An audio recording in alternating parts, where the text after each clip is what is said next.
Ren broke the blue wax seal, intrigued by the envelope's formality. Then he extracted a letter written in elegant calligraphy. The letter read, "Dear Ren, I have spoken with the director about your performance during the expedition. Your support was crucial, and more importantly, you demonstrated an exceptional understanding of beasts that frankly intrigues me. The director has authorized a special support of 100,000 credits for the exchange store. Consider it recognition for a promising student.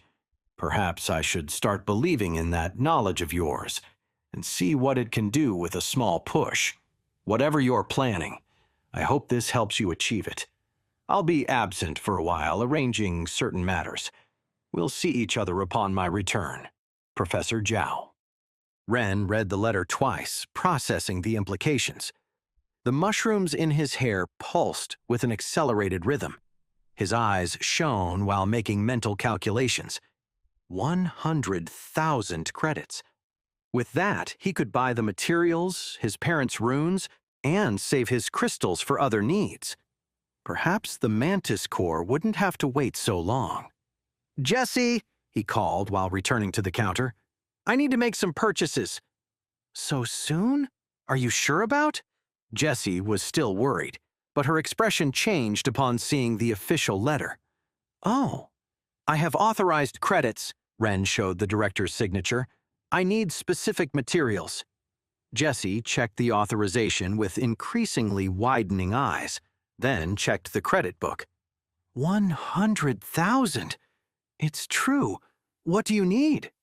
"First, 10,000 in discarded bronze rank beast parts," Ren began listing, "but only tissues from woody or rocky beasts, like the rock crocodile you had a few weeks ago."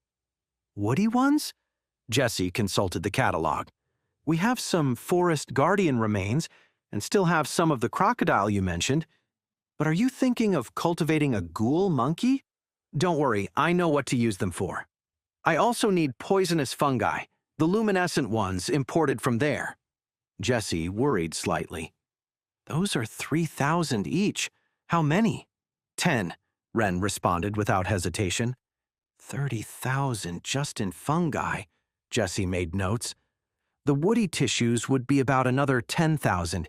Anything else? 1 intelligence rune and 2 vitality ones. Jessie stopped her pen. "Those are quite common, but—" "Do you have them?" "Yes, but—" Jessie hesitated. "That's another 30,000 credits. And normally they're only used by beasts that can process large amounts of information. The vitality ones aren't good either. A spore—" She stopped, uncomfortable. "A spore wouldn't benefit, because it only slightly increases strength, right?" "I didn't mean—" "Doesn't matter," Ren smiled. "I want them anyway." Jessie nodded and began processing the order. "It'll take a while to gather everything. The discarded parts are in the special warehouse and the runes in the vault." While waiting, Ren mentally reviewed his plans. The crystals he'd gotten from the skins would serve other purposes. The mushrooms in his hair pulsed softly. Soon, very soon, everyone would understand that a spore could be much more than they imagined. "Here you go," Jessie returned with several sealed containers. "The fungi are in special containers. They're extremely toxic. The tissues are preserved with their original moss and the runes." She held a small crystal box. Inside, a translucent stone glowed with a faint bluish radiance. "Be careful with them," she warned, while Ren examined it. "They're very sensitive to magical energies, and you could ruin them." Ren nodded while carefully storing each component. His knowledge showed him exactly how to use each piece, how to combine the elements to achieve something no one would expect from a simple spore. "Now, for your 49,500 crystals. We have 2 options." Jessie turned to check a small box. "I can't store student credits. The ones from the letter are a special case, like some other bonuses and rewards. For storing, you must go to the bank section, or you can keep them with you. So you can withdraw part of the 30,000 you have left, but can't store more here. I can give you 49 normal gold crystals, which are quite bulky. Or, if you want to withdraw 500 more crystals, or have something to exchange and complete the 50,000, her eyes sparkled, I can give you 5 dark bronze crystals. They're worth the same, but the bronze ones are smaller and easier to transport. Ren considered his options.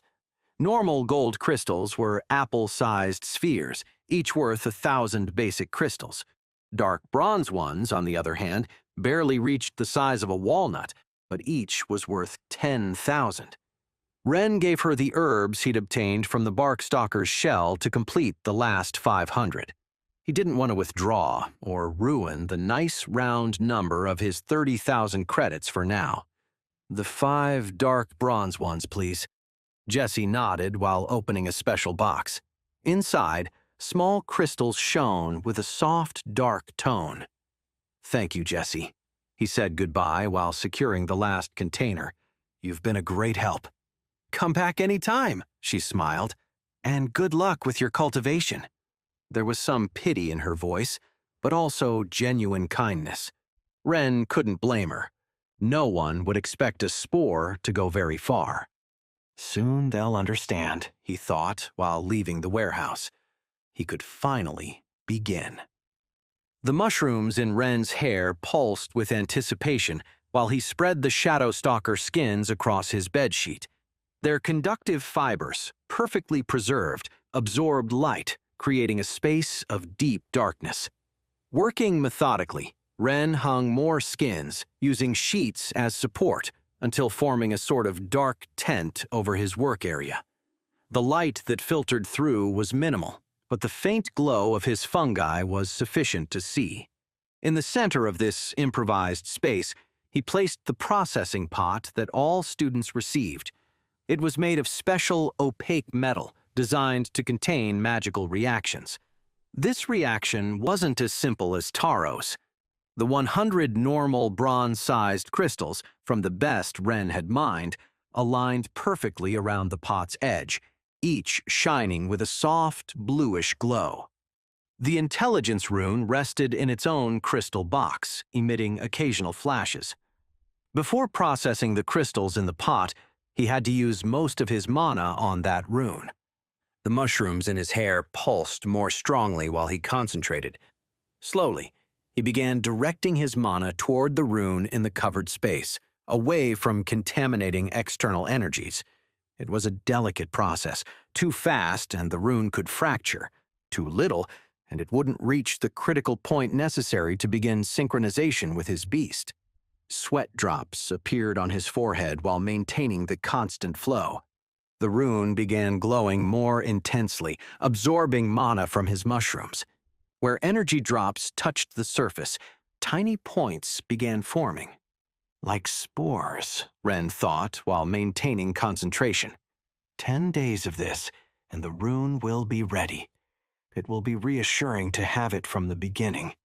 When the process with the rune reached a stable equilibrium, Ren turned toward the poisonous fungi. Their special containers were marked with warning seals. With precise movements, he extracted all 10 fungi. Their colors were vibrant, almost hypnotic. The mortar he used was very clean. Any contamination could ruin the process. The fungi crushed under his careful strikes, releasing a sweet aroma that made his eyes water. When the paste was ready, Ren channeled a small amount of mana. The reaction was immediate, the mixture beginning to bubble softly, its color becoming more intense. The discarded parts of woody beasts and crocodile parts came in sealed containers. Upon opening them, a penetrating smell flooded the space. The moss covering them was the key. Ren directed his mana toward the small plants, which responded immediately. They began growing, spreading over the discarded tissues, consuming the decomposing matter. The process was fascinating to observe. The moss pulsed with each new extension, converting dead tissue into new life. The mushrooms in Ren's hair pulsed at the same rhythm, as if recognizing a familiar process. When the moss reached its maximum extension, Ren began scraping it carefully. Each strand was precious, charged with the transformed energy of bronze beasts. The collected moss fell into the poisonous fungi mixture. The bubbling liquid absorbed it eagerly, its color changing to a deeper tone. The processing pot now contained the mixture of fungi and moss that would serve as transformation medium. The preparation was complete. Now would begin the real work. 100 days of careful cultivation, each crystal absorbing the mixture's power while the rune developed its spores. In the darkness of his improvised tent, surrounded by the soft pulse of mana, Ren smiled. The first step toward true evolution was underway. Wait, that's not the end. You've just had a free taste. Now get the full story on the Pocket FM app, link in description. Check out our next video and playlist, and don't forget to like, share, and subscribe.